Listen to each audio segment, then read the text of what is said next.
Lore of the Astravon Dominion. The Will of the Mind-Forged. 1. The Doctrine of Dominion.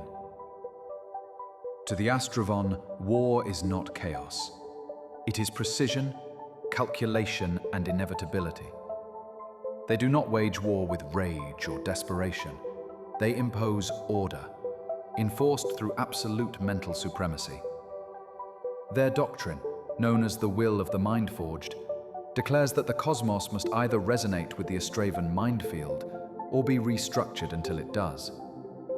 The mind field is the cornerstone of their empire, a multiversal psionic lattice formed from the intertwined thoughts of every Astravon being and construct. It is both communication network and weapon, stretching between stars, galaxies, and dimensions. The deeper a system is woven into the mind field, the stronger the Astravon's hold over it. Number 2. Weapons of the infinite mind. The Astravon do not wield weapons in the traditional sense. Their arsenal is a fusion of psionic resonance, dimensional mechanics, and living constructs. Mind-forged armatures, biometallic weapons formed from the user's own psionic aura. Each weapon is unique, shaped by the will and identity of its wielder. Swords that bend probability, staves that rewrite local laws of physics, and spears that pierce timelines are among them. Reality fracture engines. Used by dreadnought-class astral fleets, these devices fracture causal timelines in a target zone, undoing enemy actions before they occur, or spawning endless feedback loops that trap entire fleets in temple prisons. Psionic null minds. Deployed in psychic space, these traps scramble the consciousness of enemy commanders, causing mutiny or paralysis in enemy ranks before physical conflict even begins. The Astral Choir. A weaponized legion of synchronized Astravon minds that harmonize their thoughts to create metaphysical shockwaves, capable of collapsing stars or erasing planetary civilizations in a single chorus. Echo frames. Automaton elite.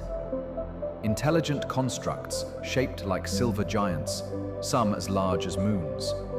They serve as soldiers, enforcers, and even planetary governors, each one imbued with a sliver of their creator's mind and capable of autonomous multiversal travel.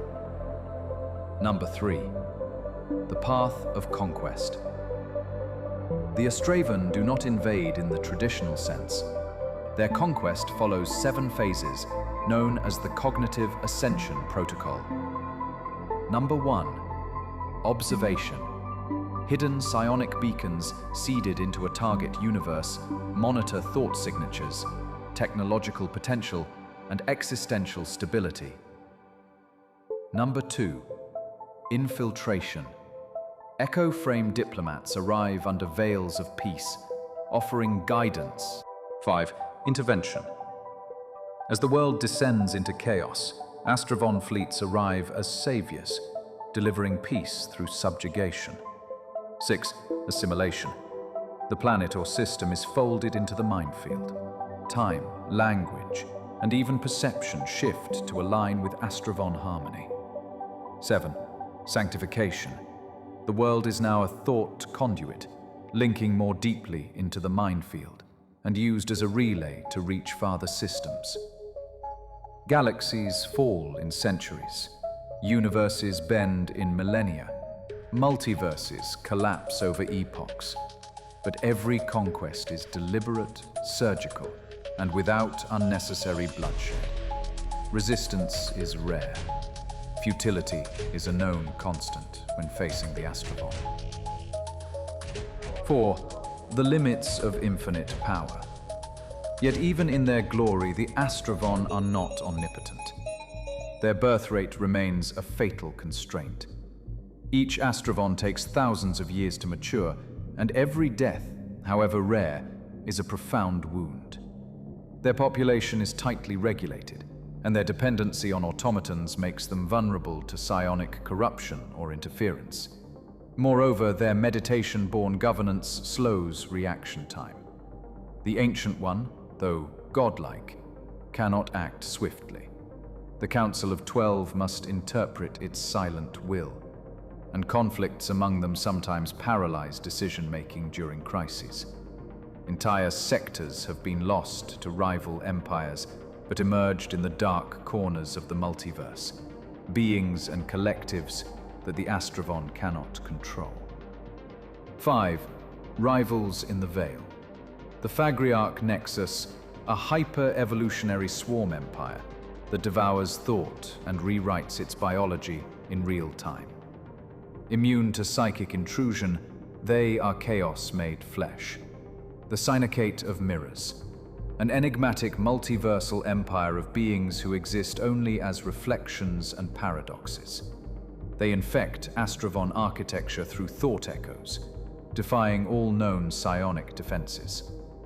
The Null Crown, a cabal of former Astravon exiles who severed themselves from the mind field, now seeking to unmake the entire psionic lattice and plunge the multiverse into true entropy. The Chronoclast Hordes, entities born of broken timelines, wielding causality as a weapon. They appear without warning and vanish just as quickly, undoing entire conquests before they ever began. Epilogue: The Infinite War of Minds.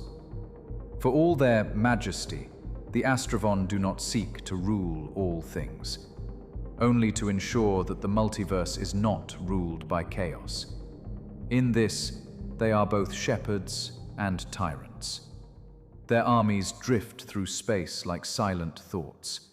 Their minds echo across galaxies. But somewhere, in the infinite veil, resistance grows.